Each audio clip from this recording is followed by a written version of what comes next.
Good evening everyone. आज का video में हम लोग देखने वाले हैं इन्वायरमेंटल साइंस जो ऑप्शनल सब्जेक्ट है आप लोग का जेपीएससी एफआरओ का। ठीक है, उसका पेपर 1 का यूनिट 1 का क्वेश्चन को, ठीक है, मोस्ट इंपॉर्टेंट क्वेश्चन को देखते हैं आज का वीडियो में। आज मैं थोड़ा पैटर्न भी बदला हूँ किस टाइप से आप लोग को आंसर लिखना है। आप लोग वीडियो को 1.5x में देख सकते हो सो दैट कि आप लोग का टाइम भी बचे और आप लोग को मतलब जल्दी आप लोग को सारा चीज़। और मैं तो इसमें सिर्फ बताता हूँ कि आप लोग को कैसे आंसर लिखना है, यही चीज़ को आंसर में लिखना है, ये नहीं बताता हूँ किस टाइप से आप लोग को आंसर लिखना है, वो मैं बताता हूँ। ठीक है, और मोस्ट इम्पॉर्टेंट क्वेश्चन है जो ये मेरे को इस टॉपिक का आपका ये भी क्वेश्चन बहुत ही इंपॉर्टेंट लगा है, तो आप लोग इसको ज़रूर आप लोग अच्छे से इसको प्रिपेयर कर लो। ठीक है, और आप लोग को अगर नोट्स चाहिए रहेगा तो ये आप लोग का एफआरओ का नोट्स है इन्वायरमेंट का, और ये आप लोग का एसीएफ का नोट्स है इन्वायरमेंट। ये दोनों इन्वायरमेंट का हिंदी इंग्लिश वर्जन और ये आप लोग का हिंदी वर्जन एफआरओ का, मतलब ये फॉरेस्ट्री का, और ये आप लोग का जीएस पेपर एफआरओ का है। ठीक है, ये दोनों आप लोग का इन्वायरमेंट का हिंदी और इंग्लिश दोनों में है। तो चलिए हम लोग डायरेक्ट क्वेश्चन को देखते हैं। तो यूनिट 1 का हम लोग 5th क्वेश्चन देख रहे हैं। इससे पहले हम लोग और 4 क्वेश्चन देख चुके हैं इस यूनिट से, जो आप लोग को प्रीवियस वीडियोज़ में मिल जाएगा। ठीक है, तो आज का क्वेश्चन है, और आज मैं थोड़ा अलग वे में मतलब आप लोग को आंसर बता रहा हूँ कि आज पहले मैं आप लोग के साथ बैठ के लिखता था ये सब आंसर्स। ठीक है, लेकिन आज मैं आप लोग को पहले लिख के लाया हूँ सो दैट कि पहले का वीडियोज़ एक ही क्वेश्चन में 20 मिनट चल जाते थे, वो उतना ट्रूथफुल मेरे को लगता नहीं था। तो ये मैं पहले ही सारा पॉइंट्स लिख के आया हूँ कि आप लोग को किस टाइप से आंसर लिखना है। ये नहीं कि यही चीज़ लिखना है, लेकिन हाँ इसमें से आप लोग को ये सब वर्ड आप मिस नहीं कर सकते हो, वो मैं बताऊँगा। आप लोग खुद से ऐड ऑन करके और भी बेटर वे में आप लोग लिखोगे, लेकिन ये सब वर्ड्स को आप ऐड करोगे तो आपका आंसर और भी इन्हेंस्ड वे में लगेगा। ठीक है, तो चलिए शुरू करते हैं। जो क्वेश्चन है आप लोग का, evaluate the role of science technology and industrialisation in shaping modern environmental problems. ठीक है, तो आप लोग का कौन सा फेज का बारे में बोल रहा है? साइंस टेक्नोलॉजी एंड इंडस्ट्रियलाइजेशन वाला फेज के बारे में बोल रहा है, बोले तो प्रेजेंट फेज का बात कर रहा है। इससे पहले और 2 फेज था, जैसे आप लोग का हंटिंग वाला था और एक डोमेस्टिकेशन वाला फेज था। ठीक है, तो वो दोनों फेज के रिलेटेड हम लोग क्वेश्चन डील कर चुके हैं। इस क्वेश्चन के रिलेटेड ये क्वेश्चन बहुत ही तगड़ा क्वेश्चन मेरे को लगा था, इसलिए आप लोग के साथ शेयर किया हूँ। ठीक है, तो इस फेज का पहला सबसे फीचर्स है वो तो हम लोग को सारा चीज़ पता है। ठीक है, लेकिन इस क्वेश्चन को पहले समझते हैं कि किस टाइप से आप लोग को लिखना है। जैसे ये क्वेश्चन आप लोग को एवालुएट करने बोला है, एक सेकेंड, ये क्वेश्चन आप लोग को क्या करने बोला है? एवालुएट करने बोला है। तो एवालुएट का मतलब होता है आप लोग को कि इस फेज का पॉजिटिव और नेगेटिव दोनों रोल्स आप लोग को बताना है। ठीक है, उसके बाद आपको कंक्लूड करना है कि ये फेज को मतलब किस टाइप से ये फेज का हम लोग को बढ़ाना चाहिए। ठीक है, तो इस फेज के रिलेटेड हम लोग पहले जब पता है कि क्या है। ठीक है, लेकिन अब मैं बताता हूँ कि और ये कैसे सेव किया है मॉडर्न आपका इन्वायरमेंटल प्रॉब्लम्स, ये इसके रिलेटेड हम लोग का है। ठीक है, और एक बात बता दूँ, ये क्वेश्चन आप लोग का या तो 10 मार्क्स का रहेगा या तो 15 मार्क्स का रहेगा, या तो फिर आप लोग का मतलब बोले तो 8 मार्क्स का रहेगा। तो उसके अकॉर्डिंग आपको लिखना है। 8 मार्क्स का रहेगा तो आप लोग को इतना ज़्यादा नहीं लिखना है। ठीक है, इसको आप लोग को थोड़ा और शॉर्ट वर्जन करके लिखना है। अगर 10 मार्क्स का रहा तो आप लोग ये सब का यूज कर सकते हो। ठीक है, लेकिन कम कम पॉइंट्स, जैसे इसमें आप लोग का 5 पॉइंट कर लो, इसमें से 5 पॉइंट कर लो, इस टाइप से आप लोग करना। ठीक है, और एक बात कि ये 8 मार्क्स का रहेगा तो आप लोग को और शॉर्ट वर्जन में चल जाना है। आप लोग को डिट्टो इसी टाइप का छाप देना है, काफ़ी है। आप लोग को इसमें एक्सप्लेन किसी चीज़ को नहीं करना रहेगा, फिर 8 मार्क्स है। अब मैं बोल रहा हूँ कि ये 8 और 15 और 10 क्यों रहेगा? आप ये तो क्वेश्चन 40 मार्क्स का होना चाहिए, लेकिन मैं पिछला वीडियो में सारा चीज़ आप लोग का कन्फ्यूजन क्लियर कर चुका हूँ कि क्वेश्चन का पैटर्न ऐसा नहीं रहेगा कि एक ही क्वेश्चन दिया हुआ है और वो 40 मार्क्स का रहेगा। ठीक है, आपका जैसे एक क्वेश्चन दिया हुआ है, answer the following, answer the following. ठीक है, इसमें आप लोग का या तो सब क्वेश्चन में 2 रहेगा, मतलब 3 रहेगा, या तो फिर आप लोग का 4 रहेगा। ठीक है, अगर 3 रहा तो 4 रहा तो सारा क्वेश्चन कितना 10-10 मार्क्स का हो जाएगा।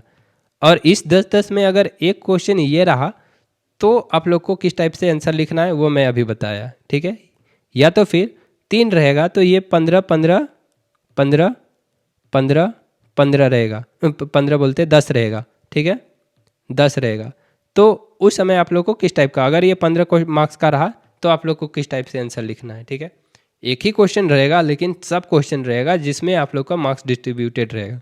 तो ये आप लोग का या तो 10 मार्क्स का रहेगा या तो 15 मार्क्स का रहेगा, ठीक है। तो उसी के वे में, उसी के रिक्वायरमेंट में आप लोग को जितना वर्ड्स का मांगेगा उतना ही आप लोग को लिखना है। ऐसा एक नॉर्मल सेंटेंस देख के आप लोग 40 मार्क्स के पीछे मत भागना, ठीक है। अब देखते हैं। तो सबसे पहले आप लोग इंट्रो में जो लिखोगे वो है आप लोग का, जैसे इस फेज़ को पहले सबसे पहले आप डिफाइन कर दो कि ये जो साइंस, टेक एंड इंडस्ट्रियलाइजेशन जो है इसका, इस फेज़ का की ड्राइवर्स क्या है, मतलब इसका मेन फीचर्स क्या बोल सकते हो कि इसमें आप लोग का ह्यूमन प्रोग्रेस देखा गया, ठीक है। दूसरा, इसमें प्रोडक्टिविटी का बहुत ज़्यादा इंक्रीज़ हुआ। फिर क्या, लाइफ एक्सपेक्टेंसी ह्यूमन बींग का बढ़ा। क्यों बढ़ा? क्योंकि just because of health care improvement के कारण। प्रोडक्टिविटी क्यों बढ़ा? क्योंकि ह्यूमन पॉपुलेशन बढ़ा, जिसके कारण आप लोग का इंडस्ट्रियलाइजेशन हुआ, जिसके कारण इजीली आपका मतलब डिमांड क्रिएट हुआ, जिसके कारण इजीली आपका प्रोडक्शन भी बहुत ज़्यादा बढ़ गया, ठीक है। फिर आपका ह्यूमन प्रोग्रेस हुआ, ठीक है। ह्यूमन प्रोग्रेस की in the sense of what बोले तो नॉलेज, ठीक है। साइंटिफिक डेवलपमेंट के साथ आदमी न्यू न्यू चीज़ सीखे, इन लोगों के पास टाइम रहा तो सोचने का समय रहा, तो इस सबसे ह्यूमन प्रोग्रेस दिखा गया। फिर क्वालिटी ऑफ लाइफ इम्प्रूवमेंट हुआ, ठीक है। ये आपका डेफिनेशन में आपका ये सब 4 वर्ड जो है ज़रूर से ज़रूर जाना चाहिए, ठीक है, इस फेज़ के रिलेटेड। लेकिन अब हम लोग आंसर में क्या लिखने वाले हैं, तो वो चीज़ हम लोग इंट्रोडक्शन में लिखते हैं कि दे दो, मतलब ये जो फेज है इसमें आप लोग का रैपिड एंड अनरेगुलेटेड ग्रोथ देखा गया, ठीक है। लेकिन ये आप लोग का क्या क्या के साथ देखा गया? इन्वायरमेंटल प्रॉब्लम्स के साथ, जैसे pollution, climate change, habitat destruction, loss of biodiversity, ये सब हम लोग को देखा गया। तो ये आपका इंट्रोडक्शन में चला गया। इंट्रोडक्शन में ही हम लोग बता दिए कि हम लोग बॉडी में क्या लिखने वाले हैं, ठीक है। पॉजिटिव चीज़ भी बता दिए, ठीक है। रैपिड एंड अनरेगुलेटेड ग्रोथ देखा गया, मतलब बहुत तगड़ा ग्रोथ देखा गया। उसके साथ हम लोग नेगेटिव व्यू भी दे दिए। तो इंट्रोडक्शन का मतलब ही होता है कि आप लोग को बॉडी में क्या लिख रहे हो वो इंट्रो में ही पता चल जाए। और इंट्रो ज़्यादा बड़ा नहीं होना चाहिए, शॉर्ट एंड क्रिप्स होना चाहिए, ठीक है। तो अब देखते हैं इसका पॉजिटिव रोल्स, ठीक है, क्या चीज़ में ये हेल्प किया है, ठीक है। तो सबसे पहले आप लोग देखो मतलब क्या चीज़ में हेल्प नहीं किया, मतलब किस टाइप से ये इन्वायरमेंटल प्रॉब्लम्स को लाया है। तो पॉजिटिव रोल में जैसे पॉजिटिव इम्पैक्ट के साथ जो लाया है वो है क्या कि इसके साथ जो जो है आपका प्रोडक्शन बहुत बढ़ा, ठीक है। इस फेज़ में प्रोडक्शन और एफिशिएंसी बहुत बढ़ा, ठीक है। जैसे आपका इंडस्ट्रियल या टेक्नोलॉजी का मॉडर्न टेक्नोलॉजी आए तो आपका एग्रीकल्चर और इंडस्ट्रियल आउटपुट्स बहुत ही ज़्यादा बढ़ गया, ठीक है। जिसके कारण आपका अगर एग्रीकल्चरल बढ़ा तो फर्टिलाइजर्स का यूज़ हुआ, ये सब का यूज़ हुआ, तो ये तो पॉजिटिव इम्पैक्ट कर रहा है आपका मतलब ह्यूमन बींग को। लेकिन इसके साथ आपका फर्टिलाइजर्स ये सब के कारण आपका जो सॉयल है ये सबको, या तो फिर इंडस्ट्रियल आउटपुट्स जो हुआ तो उससे इंडस्ट्रियल वेस्ट निकला, ठीक है। तो पहला पॉइंट में आप लोग ये लिख सकते हो कि प्रोडक्शन और एफिशिएंसी बढ़ा। लिविंग स्टैंडर्ड्स बढ़ा, क्यों? इंफ्रास्ट्रक्चर डेवलपमेंट हुआ, बेटर हाउस मिला आप लोग का। फिर एम्प्लॉयमेंट अपॉर्चुनिटीज़ बढ़ा। जैसे इसके पहले वाला फेजेस में हम लोग क्या देखे थे, सिर्फ हंटिंग या तो फिर डोमेस्टिकेशन या तो फिर एग्रीकल्चर का ऑप्शन था। लेकिन अब आप लोग को डेस्क जॉब मिल रहा है, ठीक है, या बहुत सारा अब तो वर्क का अलग अलग आपका क्या बोले एम्प्लॉयमेंट अपॉर्चुनिटीज़ मिल रहा है, आपको घर मिल रहा है, इससे लिविंग स्टैंडर्ड्स बढ़ा। मेडिकल एंड हेल्थ एडवांसमेंट हुआ, इससे आप लोग को बीमारी का पता चल जाता है, अर्ली एज डेथ कम हो गया, तो ये सब आप लोग लिख सकते हो। Scientific and understanding of environment, ठीक है। जैसे साइंटिफिक अंडरस्टैंडिंग ऑफ इन्वायरमेंट से क्या हुआ आप लोग का कि हम लोग जो ये साइंटिफिक अंडरस्टैंडिंग हुआ हम लोग का इन्वायरमेंट के रिलेटेड, इसके कारण हम लोग अपना जो रिसोर्स है, ठीक है, उसको बेटर वे में मैनेज करना सीखें। या तो फिर बेटर वे में अगर मैनेज का छोड़ो, या तो कोई भी नेचुरल आपका डिजास्टर होने वाला है, सिंस हम लोग इन्वायरमेंट को साइंटिफिक वे से समझे हैं, तो कोई भी डिजास्टर होने वाला है तो उससे पहले हम लोग उसको क्या बोले मिटिगेट करने का प्लानिंग कर लेते हैं, मतलब हम लोग का मिनिमल डिस्ट्रक्शन होता है। टेक्नोलॉजिकल सॉल्यूशन फॉर सस्टेनेबिलिटी, तो ये सब पॉइंट्स आप लोग लिख सकते हो पॉजिटिव रोल में, ठीक है। ये सब इंक्रीज़ हुआ, ट्रांसपोर्टेशन एंड कम्युनिकेशन इंप्रूवमेंट्स हुआ।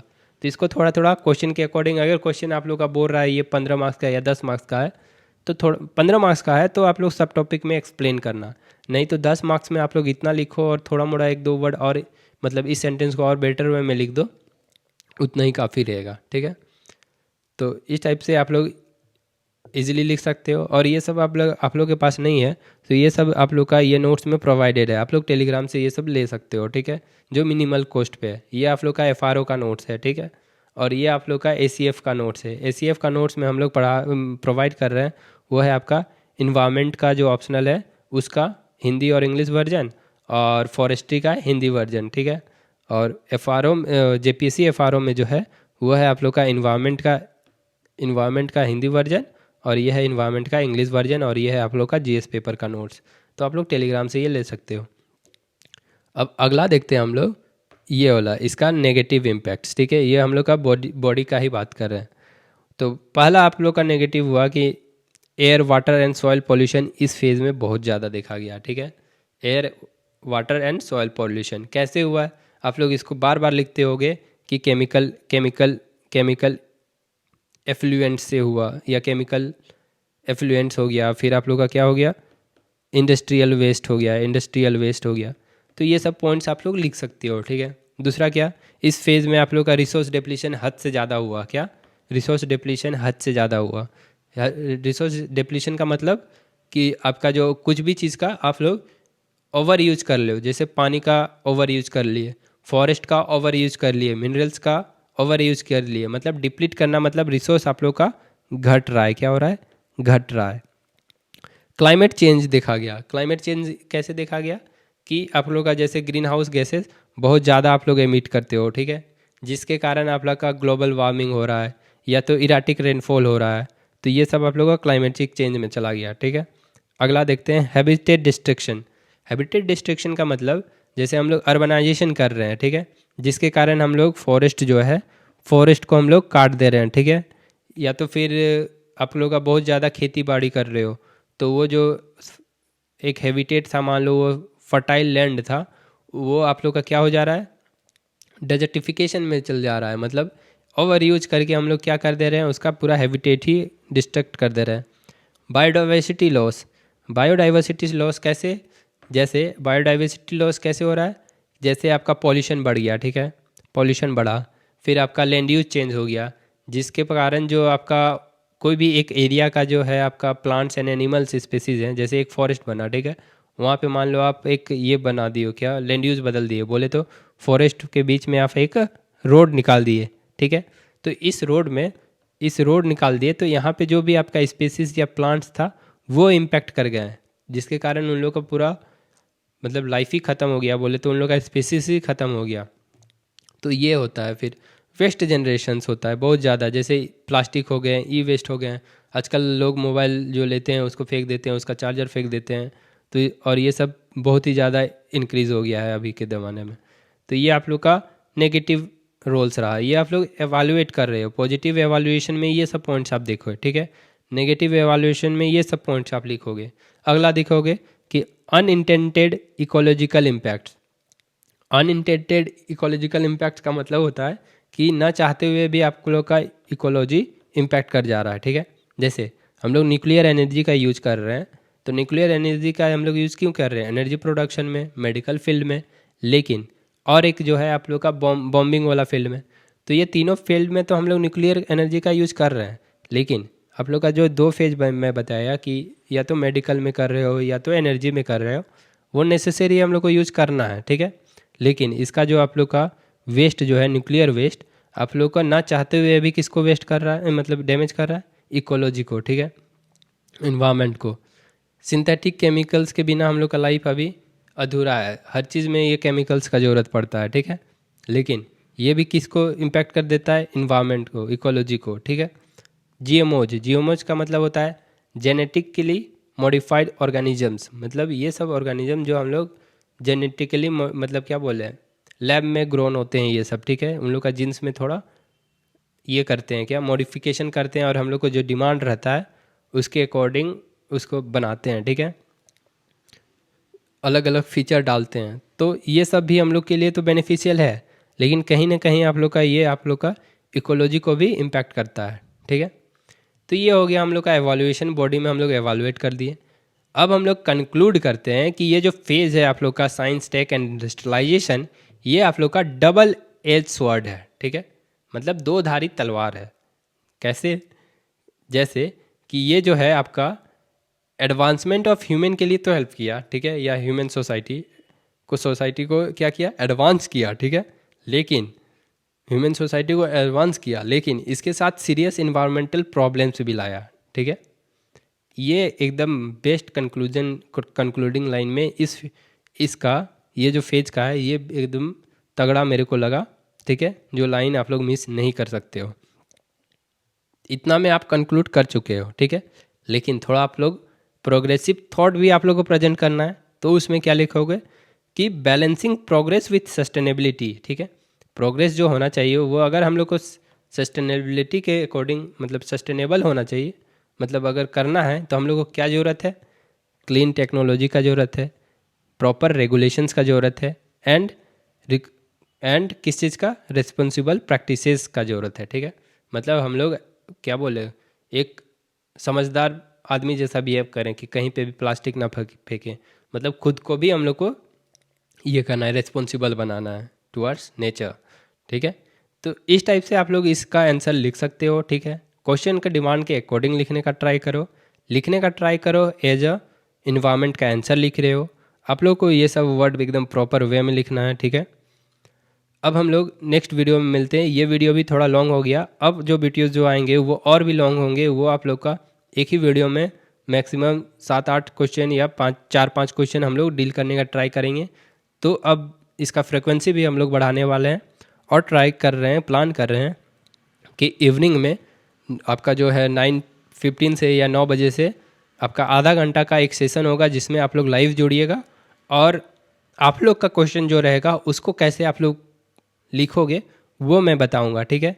ये तो मैं क्वेश्चन लाता हूँ, मैं आंसर देता हूँ, लेकिन अगले वीडियोस में जो लाइव होंगे उसमें हम लोग साथ बैठ के लिखेंगे और मतलब मैं बस बताऊंगा कि आप लोग को कोई भी क्वेश्चन को किस टाइप से आप लोग को अप्रोच करना है। चलिए मिलते हैं अगले वीडियोज़ में। Thank you.